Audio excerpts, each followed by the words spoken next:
सवाल ये बार बार उठ रहा है, अमेरिका में बहुत सारे लोग, खासकर जो डेमोक्रेटिक पार्टी के नेता हैं, वो कह रहे हैं कि ये जंग हमारी जंग नहीं है। इजराइल ने हमें दबाव में डालकर इस जंग में जबरदस्ती शामिल कराया है। और इस बात में दम इसलिए भी नजर आ रहा है क्योंकि कल एक वीडियो संदेश सामने आया था नेतन्याहू का। उसमें वो अमेरिकी लोगों को समझा रहे थे कि ये जंग आपके लिए भी क्यों जरूरी है, हम बता रहे हैं। उन्होंने बाकायदा बताया कि ईरान ने आपकी एम्बेसी पर बमबारी की है, आपके प्रेसिडेंट ट्रंप को 2 बार मारने की कोशिश की है, अपने ही लोगों को मार रहा है, बहुत लोगों को कत्लेआम किया है, इसलिए ईरान को सबक सिखाना जरूरी है। क्या आपको लग रहा है कि इजराइल और नेतन्याहू ने जबरदस्ती अमेरिका को इस जंग में खींचा है?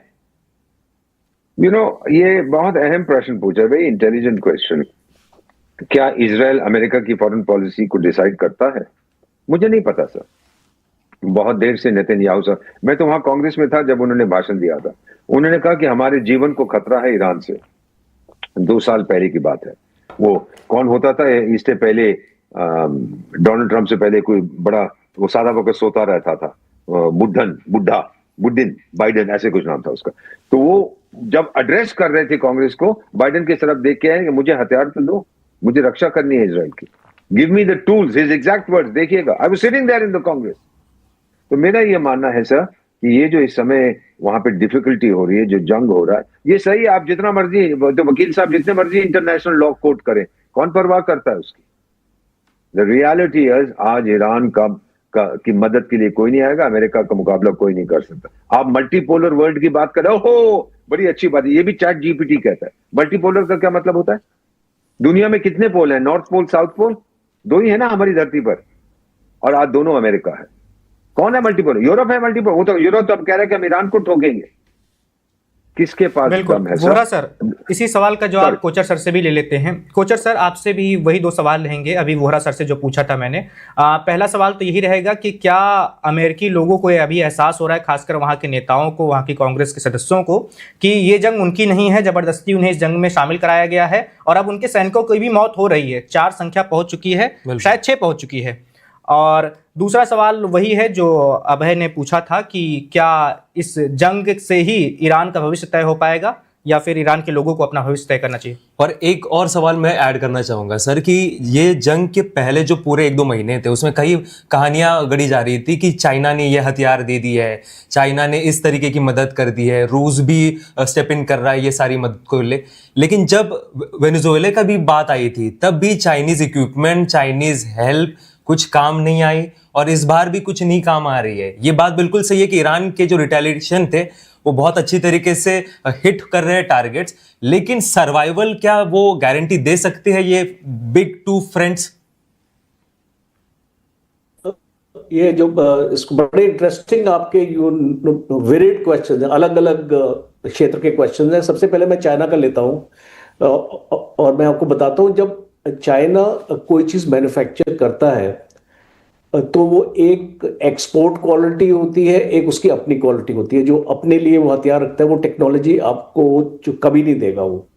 और इसीलिए इसको मैं इसको मानता हूं कि जो आप चाइना का जो सिस्टम्स देख रहे हैं, जो आपको वेनेजुएला में दिए या इसको यहाँ पे दिए, आप उसके ऊपर एक जजमेंट नहीं दे सकते हैं कि चाइना ये जो इक्विपमेंट है वो सही नहीं है या उस प्रकार से उसने हेल्प नहीं करी है। बिकॉज चाइना कभी भी अपनी जो मेन उसको मजबूत वाला सिस्टम है वो उसको एक्सपोर्ट नहीं करता, पहली चीज। दूसरी है कि सिंदूर में जब हमने PL-15 हमकी एक इसको वर्जन थी जो पाकिस्तान को दी थी, और जो हमारी नॉलेज थी, क्योंकि मैं एयरफोर्स ऑफिसर से बात करता रहता हूं, तो ये जाहिर हुआ था कि हमारी इस जो नॉलेज थी कि भाई इसकी रेंज अबाउट 150 किलोमीटर थी जो एक्सपोर्ट थी, और जो पाकिस्तान ने PL-50 फायर किए it was more than 200 kilometre range. इसका मतलब कि पाकिस्तान को चाइना ने जो अपना एक्सपोर्ट वाला नहीं दिया, वो एक जो गैप था इंटेलिजेंस में, जो हमको एक हमारा लेसन था जो हमने लर्न किया इस लड़ाई से। अच्छा, अब चाइना का इक्विपमेंट इनका मुकाबला नहीं कर सकता। अगर वो अपना एक्सपोर्ट वाला भी दे देते हैं ना, वो जो अपने रियल वाला भी कूपन दे सकते, बिकॉज इसको जो हम देख रहे हैं जिस टाइप की टेक्नोलॉजी का इस्तेमाल, और हाइपरसोनिक तो इसको वैसे ही वो इसको रोक नहीं सकता कोई भी सिस्टम। आपका अमेरिका का पेट्रियट सिस्टम भी आपके एक हाइपरसोनिक मिसाइल को नहीं रोक सकता। तो वो चीज एक टेक्नोलॉजी का क्षेत्र है, वो शायद जो इक्विपमेंट्स हैं जो डिस्प्ले में है या लगाए गए हैं उसको मैच नहीं करते।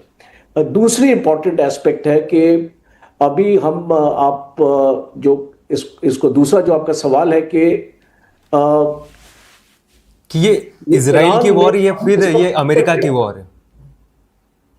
हाँ, अच्छा, नाउ ये दोनों की वॉर है। देखिए, कोई भी कंट्री एक लड़ाई में नहीं जाएगा दूसरी कंट्री की लड़ाई को लड़ने के लिए, because you have to understand that ये अमेरिका की भी वॉर है और ये इजराइल की वॉर है। इजराइल की वॉर क्यों है? बिकॉज आज जो ईरान है वो एग्जिस्टेंशियल थ्रेट है इजराइल के लिए, और इसीलिए वो ईरान को कमजोर देखना चाहता है। और ये अपॉर्चुनिटी थी, उसने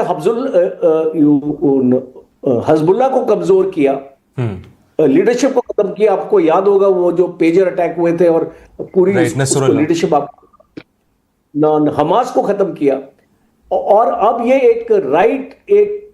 एक अपॉर्चुनिटी थी कि उसने इसको आपको ईरान को कमजोर करना है, कि आने वाले वक्त में ईरान की जो मिसाइल पावर है उसको खत्म करना है। देखिए, न्यूक्लियर पावर तो अभी जो कैपेबिलिटी ईरान के पास आई नहीं है, और अगर वो जो वहां तक पहुंच भी नहीं पाएंगे।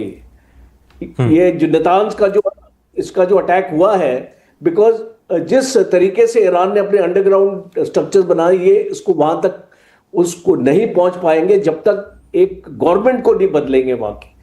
तो न्यूक्लियर पावर तक नहीं पहुंच पाएंगे। 12 दिन की लड़ाई में भी हमने देखा, जब अमेरिका ने क्लेम किया कि इसको हमने खत्म कर दिया, उनका न्यूक्लियर सब कुछ, ये वो, उसको पेंटागन की रिपोर्ट अगर आप पढ़ें तो वो क्लियरली आपको बता थी कि ऐसा कुछ नहीं हुआ।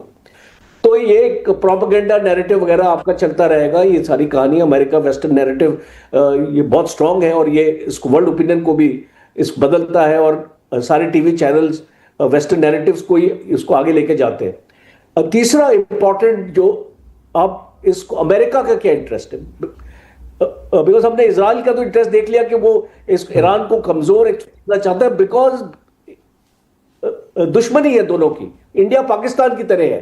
तो अगर हम एक तीसरी चीज लें कि अमेरिका क्यों आए, देखिए, अमेरिका और ट्रंप के इंटरेस्ट हमेशा होते हैं इकोनॉमिक इंटरेस्ट। न्यूक्लियर तो फसाड है, मैं बता रहा हूं आपको। जो इसको मेन इंटरेस्ट है वो ऑयल और इस एनर्जी, इस रीजन को कंट्रोल करना है। और पूरे वेस्ट एशिया में अगर आज आप देखें तो ईरान ही एक ऐसा देश है जिसको अमेरिका कंट्रोल नहीं कर सकता है, और जब तक ईरान के ऊपर उसका पूरा अंकुश नहीं लगेगा वो इस रीजन को कंट्रोल नहीं कर पाएगा। आने वाले वक्त में भी आप देखेंगे।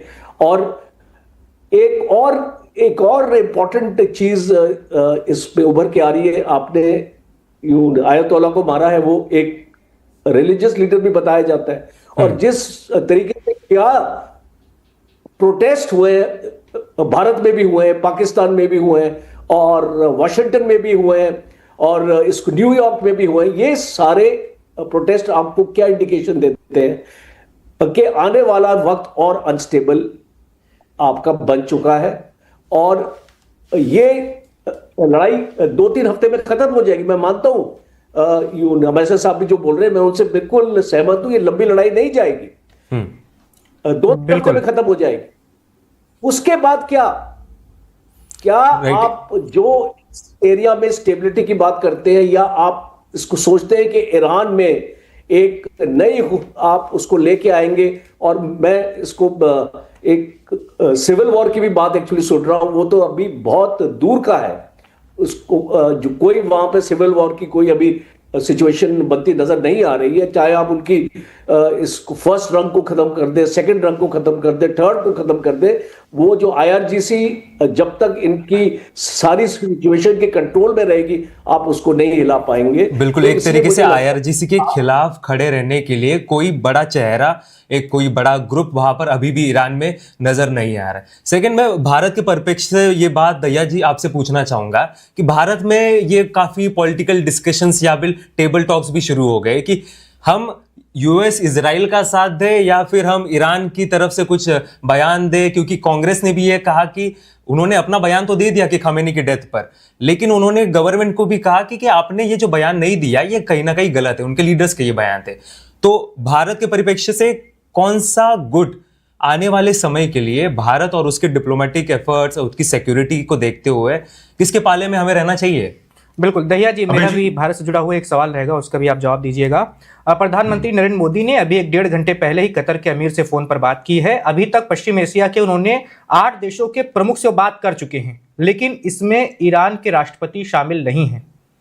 पता नहीं क्यों वो ईरान के राष्ट्रपति से बात नहीं कर रहे हैं। जैसा कि अभय भाई ने सवाल किया, कांग्रेस पार्टी और तमाम विपक्षी दल ये आरोप लगा रहे हैं कि आप एक तरफा कूटनीति क्यों बढ़ा रहे हैं, अपनी विदेश नीति क्यों बढ़ा रहे हैं।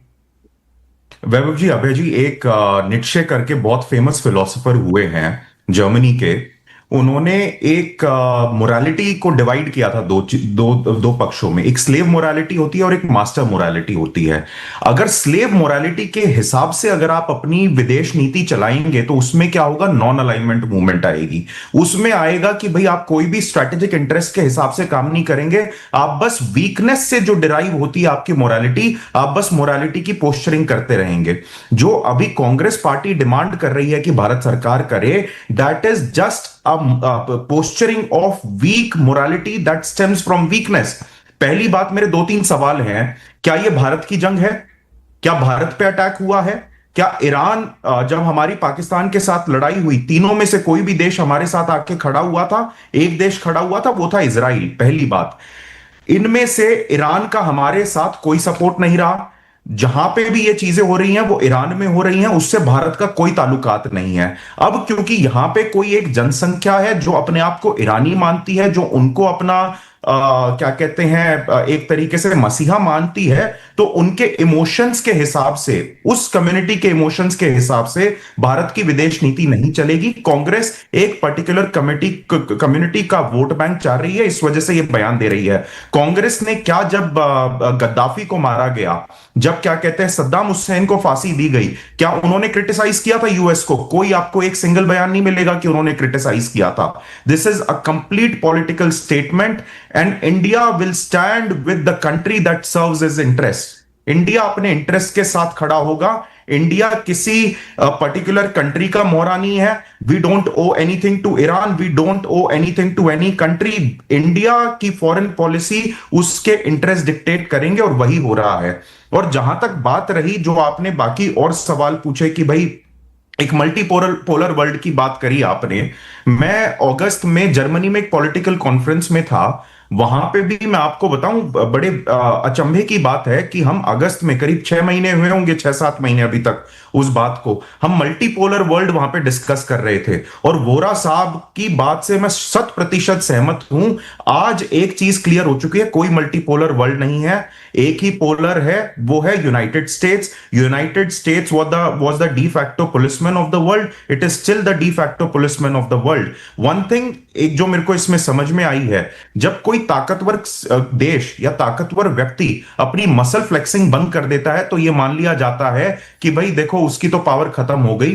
तो यूएस ने भी पिछले 2-3 महीने में यह बता दिया है कि हम पावरफुल थे, हैं और रहेंगे। क्योंकि आप देखिए, ना तो वेनेजुएला के मामले में, ना ही ईरान के मामले में, ना रशिया कुछ कर पाया, ना चाइना कुछ कर पाया। दोनों देश उनकी तरफ देखते रह गए और उनकी तरफ से स्टेटमेंट्स के अलावा कुछ भी नहीं आया। क्योंकि जो सुपर पावर्स होती हैं वो मसल फ्लेक्सिंग करती हैं, वो अपनी पावर को जताती हैं। तो मैं नहीं मानता कि रशिया की आज उतनी ताकत रही है कि वो यूएस को एक आंखें दिखा सके या कोई पोस्चरिंग भी उस तरीके की कर सके। वो खुद यूक्रेन में उलझे हुए हैं। और ना ही चाइना का अभी ऐसा क्या कहते हैं ग्लोबल स्टैंस है कि वो यूएस से सीधी टक्कर ले सके। और कहीं ना कहीं वेनेजुएला, ईरान ये बहुत बड़े एक जरिए रहे हैं चाइना को कॉर्नर करने के लिए। अब चाइना ताइवान की तरफ बढ़ने की बहुत कोशिश नहीं कर सकता। वेनेजुएला और ईरान से ऑयल सप्लाई कट हो चुकी है, अब उसके पास सिर्फ रशिया बचा है ऑयल सप्लाई के लिए। ईरान से जो उसके पास वेपनरी आनी थी, जो उसके पास ड्रोन्स आने थे, अब वो ड्रोन्स की भी प्रोडक्शन यहां पे लगभग बंद हो जाएगी। वॉर की सिचुएशन में वो अपना ही डोमेस्टिक कंजम्पशन करेंगे कि भाई हम अपनी जंग में ही उनको ड्रोन्स को इस्तेमाल कर लें, एक्सपोर्ट का तो कोई मतलब ही नहीं बनता। बिल्कुल फिर दया जी, एक तरीके से दया जी ने सिर्फ इस वॉर के नहीं तो इसके आगे जाकर एक और बात मैं इसमें जोड़ना चाहूंगा। आपने दो चीजों की और वो बात करी कि ये इजराइल की जंग है या यूएस की जंग है। देखिए, जब ईरान कहता है ना, ईरान कहता है death to United States of America. Iran कहता है कि भाई हम इजराइल को जीने ही नहीं देंगे। तो ये दोनों की जंग थी, ऐसा नहीं है किसी एक की जंग है। और आप ये भी समझिए, इजराइल यूनाइटेड स्टेट्स का मिडिल ईस्ट में एक रिलायबल पार्टनर रहा है। यूनाइटेड स्टेट्स का, आप चाहे उसे मोहरा कह लीजिए दूसरे शब्दों में, कि उस रीजन को कंट्रोल में रखने के लिए इजराइल यूएस का बहुत ही ज्यादा इंपॉर्टेंट पार्टनर हो जाता है। Subscribe to One India and never miss an update. Download the One India app now.